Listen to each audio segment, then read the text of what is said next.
Selamat datang di podcast Kotak Masuk. Podcast pengaman wawasan dengan canda.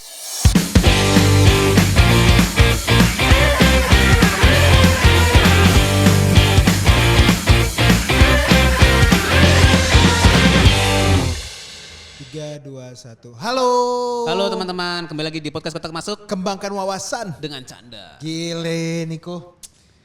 Udah di 2025. Ya, Udah banyak yang kita ya coba cicip-cicipin ya Nik ya. misalnya tuh apa tuh bang? Pajak. Pajak. Bentar lagi kita harus lapor SPT. Betul. Ya kan. Cuman Kalau gue kayaknya nggak tahu tuh SPT gue mungkin bayar pajak nggak ya gue? ya gue gak tahu ya, lo tanya teman-teman lo LPDP lah. Karena itu gue juga gak pernah tuh. By the way Nik. Gue bakal niat nih LPDP nih kayak tahun ini nih. Serius lu? Serius gue. Ini beneran gak nih? Beneran. Konten dong apa beneran? Enggak, di konten ini nih gue akan ngomong di mana gue akan buat stepnya tapi lo bimbing gue. Oke. Jadi step by stepnya gimana di tahun 2025 ini Moses si LPDP. Oke, siap. Biar gantian setiap tahun tuh member podcast Kotak Masuk ada yang LPDP. Nanti produser kita juga masih LPDP tuh kayaknya. Dia mendingan menata hidup dulu ya. Karena dia gue lihat udah pasti ke Jepang sekali setahun. Betul. Ya kan? Terus dia banyak pekerjaan sekarang di media. Ya, kenalannya banyak. Kenalannya banyak. Udah dia fokus aja. Masih muda. Siap. Cuman gue selain minta tips LPDP nanti ke lo nih ya. Ini terkait investasi juga bro. Ya, Sobat Kotak-Katik kan juga penasaran nih. betul. Kita di episode Indonesia Outlook ngomongin emas, saham, Ya. reksa. Nah kira-kira nih menurut lo tips di 2025 yang mungkin agak beda dikit lah ya. Ya. Untuk saham bagaimana bro? Oke, jadi ini juga kebetulan kan kita turut berbangga follower podcast Kotak Masuk nih tumbuh terus kan. Amin. Terakhir kan kita ngomongin saham itu mungkin pendengar kita tuh satu kelas gitu. Lebih anjir, bisa satu aula lah, satu aula. Bener-bener. Jadi ini mungkin sebenarnya gue nggak akan berbagi tips dalam konteks sektor A atau perusahaan apa gitu, karena ya gue juga punya ada etika yang harus gue jaga gitu ya, untuk ketika kalau misalnya gue mau ngasih saran itu juga jangan sampai itu jadi semacam rujukan. Oh kalau Niko bilang beli saham ini pasti cuan nih gitu. Jangan nanti lo kena kasus. Betul gitu. Jadi mungkin gue cuma bisa sharing gimana cara kita bisa pilih saham apa sih yang mau kita coba invest gitu ya. Nanti bisa coba, kalau gue toolsnya ada macam-macam, setiap orang bisa akses. Tapi yang paling sering kita pakai, yang sering kita pakai ya, yang sering terdengar adalah misalnya Stockbit gitu ya. Stockbit. Itu ada di mana Nick? Di website Ada di atau website, di ada. Website. Gitu. Berbayar nggak? Nggak berbayar, tapi kalau mau dapat informasi lebih lengkap lagi ada subscription. Sorry, itu bahasa Inggris atau bahasa Indonesia? Harus gue Bahasa tanya dulu nih. Indonesia. Oh bahasa Indonesia? Bahasa Indonesia. Wah, Jadi, memudahkan lah ya berarti ya. Stockbit itu kita nggak disponsori Stockbit ya? Nggak betul? ada. Ini cuman ibaratnya jalur informasi mana Dari informasi yang bisa. ya. Jadi di Stockbit itu sebenarnya adalah kayak database perusahaan-perusahaan yang ada di Indonesia yang TBK. Oke. Gitu. Ada informasi laporan keuangan, valuasi, kemudian ada juga analisa-analisa dari sekuritas gitu ya. Kira-kira harganya berapa sih harusnya. Di samping itu juga ada forumnya. Gitu. Jadi misalnya kayak lu invest di saham A. Nah, selain lu dapat informasi laporan perusahaan itu, lu juga akan ada forum, di mana forum itu biasanya ada informasi yang nggak ada tuh di dalam laporan keuangan tuh. Nah, tapi hati-hati gitu, hati-hati melihat forum ini, kadang-kadang ada yang istilahnya pom-pom kan, istilahnya untuk Ya menggoreng lah, menggoreng gitu. Bahasa Jadi, kalau di saham tuh gorengan. jadi mesti hati-hati gitu. Nah, lu bisa pakai Stockbit, atau kalau emang lu udah invest ya lu bisa pakai aplikasi ya, tempat lu invest gitu. Oh kayak Indo Premier. Kalau gue misalnya Mirai gitu Oh, lo kan. pakai Mirai. Gue pakai Mirai gitu kan. Nah, jadi itu minimal itu mesti punya dulu. Terus ya kalau bisa teman-teman yang belum familiar sama saham ya, kalau bisa lihat YouTube lah ya. Lihat YouTube gimana cara invest di stock market gitu, di pasar saham. Ya. Gitu. Jadi walaupun mungkin lu nggak akan pakai, tapi kayaknya kalau lu tahu tuh lebih bermanfaat. Contohnya apa? Oh ada lu namanya tuh nomor SID, nomor investor. Oh ada namanya KSEI, Kustodian Sentral gitu, segala macam. Jadi itu kalau bisa lu pelajarin juga gitu, struktur market di Indonesia. Terus, sekarang banyak lah ya, kalau lu mau di Gojek kayaknya juga bisa invest ya. Kayak di aplikasi perbankan sekarang bisa bang. Bisa di Livin Mandiri bisa. Ya Livin Mandiri bisa. Gue juga baru buka rekening BCA juga di situ juga ada gitu. Ya, gue tambahin dikit ya Nick ya. Jadi teman-teman juga selain di Stockbit atau enggak nanti di website-website ataupun di IG, tolong agak berhati-hati. Betul. Terkait channel-channel saham yang makin banyak di IG nih sekarang, di TikTok, Telegram. Tolong yang tadi Niko bilang kan forum atau komunitas itu kan pendapat yang tidak bisa dikontrol. Betul. Tidak bisa dibuat standar. Ya. Jadi jangan sampai kena bias. Betul. Jadi teman-teman mengetahui di Stockbit, di berita tuh boleh. Tapi tetap aja prinsipnya kalau menurut gue, lo kalau gak kenal bisnis sahamnya ya jangan. Ya. Oke. Terus gimana tuh nih kalau di bagian, kan tadi kan lo bilang ini informasinya global nih. Ya. Kalau dari sisi lo sendiri pribadi ya. Ketika lo, yakin karena apa biasanya? Ya.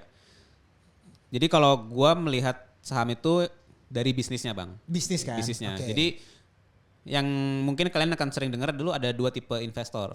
Ada 2 tipe bukan investor ya. Di saham lah. Ada 2 orang yang ada 2 jenis orang di dalam pasar saham. Ada trader, ada investor. Nah, kalau namanya trader kan berarti pedagang. Nah, namanya pedagang kayak di pasar. Hari ini pagi beli, sore jual, pagi beli, sore jual gitu kan. Nah, apakah itu suatu hal yang lu boleh ikutin atau nggak ikutin itu lu pelajarin dulu. Trader ini gimana, karena cara mainnya berbeda sama investor. Nah, gue adalah yang sisi investor. Nah, kalau gue sebagai investor itu berarti gue ngelihat saham itu sebagai sebuah bisnis. Nah, bisnis ini layak nggak sih gue invest? Nah, gue punya pengalaman salah invest yang akhirnya membuat gue jadi lebih dewasa lah dalam melakukan investasi di saham. Nah, jadi yang gue akan sampaikan itu berdasarkan pengalaman gue gitu. Kenapa sih kok gue bisa sampai salah invest? Nah, jadi yang pertama mesti bisa baca laporan keuangan, itu penting bang. Nah, baca laporan keuangan sederhananya apa sih yang dilihat? Yang pertama adalah kesehatan. Sehat apa enggak? Nah, sehat itu dilihat dari mana?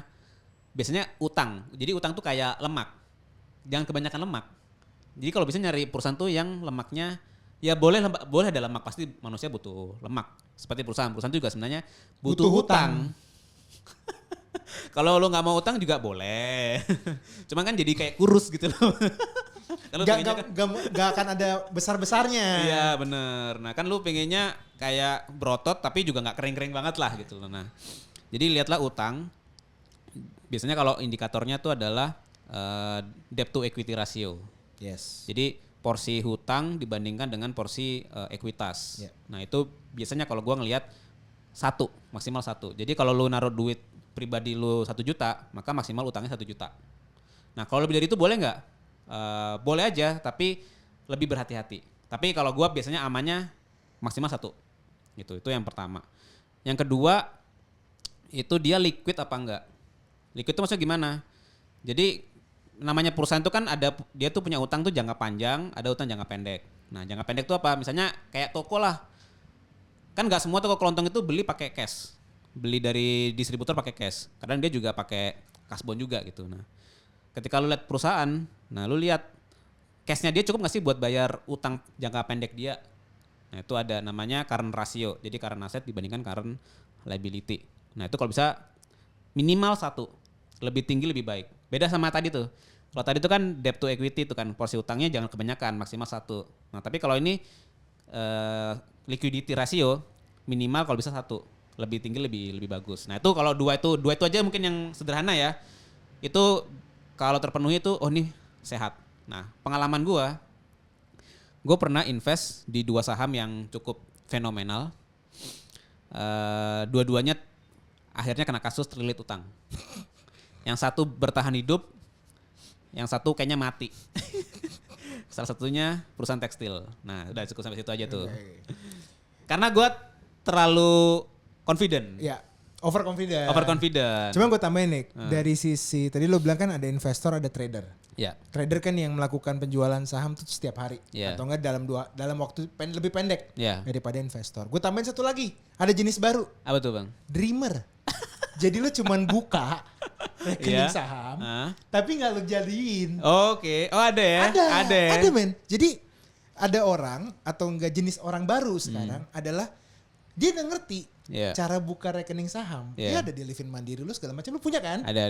Ya kan? Lu denger kan? Yeah. Lu scroll kan tuh konten kan? Betul. Habis itu lu bilang, ih gue pinginnya jalan-jalan ke luar negeri pakai uang saham ya kan? Tapi nggak lu jalanin. Dreamer dong. Benar. Jadi bisa udah dikasih nih channelnya tapi lu nggak ngelakuin. Iya. Nah balik lagi tadi lu mau ngelihat debt equity ratio atau likuiditas seperti apa. Ini balik lagi ke tadi ya, resikonya bisa lo ambil atau enggak. Ya. Karena kalau saham itu mau dia blue chip ataupun non blue chip, ya ini kan terkait lo juga. Benar. Lo mau beli harga lot berapa itu juga semakin banyak dan jangan menurut gue tips dari gue lebih ke arah lo bisa ngambil seminar short course kok banyak sekarang. Lo bisa ngambil komunitas-komunitas yang di sertifikasi. Ya kan, atau nggak lu main ke bursa efek, lu nanya-nanya sama orang bursa juga lebih jelas gitu loh. Tapi itu dia sih Bang, mesti agak hati-hati gitu loh. Kadang kan juga bursa, gue juga nggak bermaksud tendensius ya, cuman kadang kan segala jenis speaker kan diundang gitu loh Bang. Yes. Ya cuma jadi gue bisa bicara ini karena pernah juga ya di situ ya. Enggak, karena gue punya kualifikasi lah gitu loh. Jadi gue nggak boleh aneh-aneh ketika berpendapat. Jadi lu bisa pegang lah apa yang gue bilang gitu loh. Ya karena tadi kan secara teori aja. Karena kalau tadi lu bilang misalnya, oh hutangnya besar nih ya kan. Ya siapa tahu dia suka memang tipe-tipe cewek tobrut ya kan yang lemaknya gede ya kan. Bener. Ya dia ambil resiko itu ya nggak ada masalah. Itu bisa disensor nggak tadi? Ya boleh di-bip. Cuman istilahnya gue tadi mau dari manapun. Tapi lu jangan jadi dreamer. Ya. Lu harus melakukan ya nggak apa-apa. Sekali, 2 kali kesalahan nggak apa-apa. Benar. Karena apa ya, kalau teman-teman yang mungkin belum kebayang gitu ya. Kenapa sih kok gue mesti investasi saham, toh ada reksadana, toh ada deposito, toh ada emas gitu. Kenapa sih kok harus saham gitu. Jadi kalau mungkin secara 2 hal yang bisa gue share. Yang pertama namanya perusahaan itu selalu bertumbuh Bang. Gitu kan. Perusahaan itu bertumbuh. Dan kalau lu bisa memilih perusahaan yang baik gitu ya, punya kredibilitas yang baik, pertumbuhannya itu eksponensial gitu loh. Karena kan perusahaan itu kan ketika dia dapat untung, dia invest lagi balik. Ketika dia dapat untung lagi, dia akan invest back lagi gitu. Jadi akan eksponensial gitu. Ya karena dia pakai teori compound. Iya kan gitu. Jadi kalau misalnya nih kita bisa milih perusahaan yang benar, dia profitnya juga stabil gitu ya. Salah satu indikator yang kita perhatiin juga profit marginnya seperti apa. Terus integritasnya baik, nah itu potensi dia 5 tahun ke depan, 10 tahun ke depan itu akan eksponensial. Nah, yang gua incar sebagai investor adalah dividen, gitu loh. Apakah kan ada 2 jenis pendapatan ya kalau lu misalnya invest di saham. Satu dapat dividen, kedua dapat keuntungan dari selisih harga beli dan harga jual. Ada cuan di situ. Nah, selisih harga beli dan harga jual ini lebih banyak akan dia ke trader sebenarnya. Walaupun ke investor juga ngefek, tapi itu indikator utama trader. Oh, gue bisa cuan berapa nih hari ini. Tapi kalau gua dividen. Nah, dividen itu juga kalau bisnisnya berkembang eksponensial, dividen juga akan tumbuh eksponensial gitu loh. Jadi misalnya hari ini lu invest dulu dapat dividen misalnya 5%. Itu enggak selamanya 5%. Karena tahun ini misalnya lu invest 100 dapat 5. Terus lu enggak nambah aja gitu. Tahun depan bisa jadi 7 dividen lu. Tahun depan lagi bisa jadi 10. Bisa jadi 20, bisa jadi 50 gitu loh. Kalau dia naik dengan modal lu cuman 100 gitu. Jadi itu hal yang bisa gua share lah kalau lu mau istilahnya invest saham dengan bukan sedikit lah ya, dengan aman gitu loh. Karena kalau misalnya lu mau berpetualang sangat bisa sekali gitu loh. Gak salah juga. Cuman kalau kata Pak Prabowo, kalau rakyat-rakyat kecil tuh main saham itu jatuhnya cenderung kayak judi. Walaupun gue nggak bisa bilang itu judi ya. Tapi apa sih yang membedakan judi sama enggak adalah pemahaman kita aja gitu loh. Kalau kita paham bagaimana investasi saham, insya Allah sih nggak judi. Tapi kalau lu nggak paham dan jatuhnya cuman nebak ini naik apa turun, memang masuk kriteria judi itu sebenarnya. Ya terakhir lah dari gue ya. Untuk terlepas dari saham ini lo mau jadi investor, trader atau dreamer tadi, semuanya harus punya goals.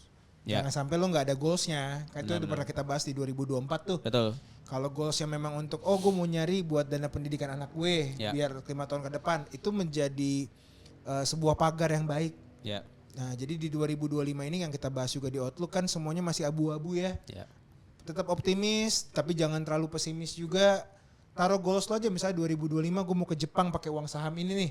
Nah, let's do it gitu loh. Tapi kalau udah nyampe, wah kayaknya enak nih punya istri 2 nih. Jangan. Jangan, itu jangan dilakukan kalau yang itu. Tapi juga harus realistis, Bang. Iya. Maksud gue gini, gimana? Lu tahu nih budget ke Jepang 20 juta lah taruh. 20 juta. 20 juta. Lu invest 20 juta. Kayaknya nggak mungkin tuh tahun depan lu pergi ke Jepang. Ya nggak mungkin.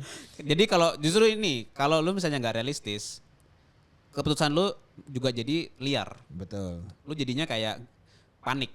Gue pengen, karena dengan modal 20 juta, gue pengen ke Jepang pakai uang hasil keuntungan. Ya. Jadi tetap 20 juta plus 20 juta, berarti lu harus untung 100%. Itu nyaris nggak mungkin. Nah, itu nyaris nggak mungkin. Nah, tapi mungkin gini, bukan nyaris ya, tapi ada kemungkinan. Iya, tapi 99,9 kan nyaris. Enggak, maksud gue ini 1% tuh nyaris. Nyaris, oke. Ya, masih ada kemungkinan 1% lu bisa gagal. Cuan 1%. Iya. Tapi 99,9% lu gagal gitu loh. Jadi mesti hati-hati, harus realistis. Jadi kalau misalnya lu cuma punya uang 20 juta, kalau gampangannya adalah ya minimal 10% gue dapat. Berarti lu punya alokasi itu cuma 2 juta. Yes. Nah, jadi set goal lu ya tahun ini dengan 2 juta gue bisa ngapain ya gitu. Oh, beli merch dulu aja. Bisa atau beli tiket gitu, tiket konser. Atau enggak untuk menuju ke Jepang misalnya, gue mau Desember di Osaka. Oh, gue beli jas hangat dulu. Iya dong. Atau enggak gue beli long john dulu. Yang penting kalau ke Blok M belanja. Oh, belanja.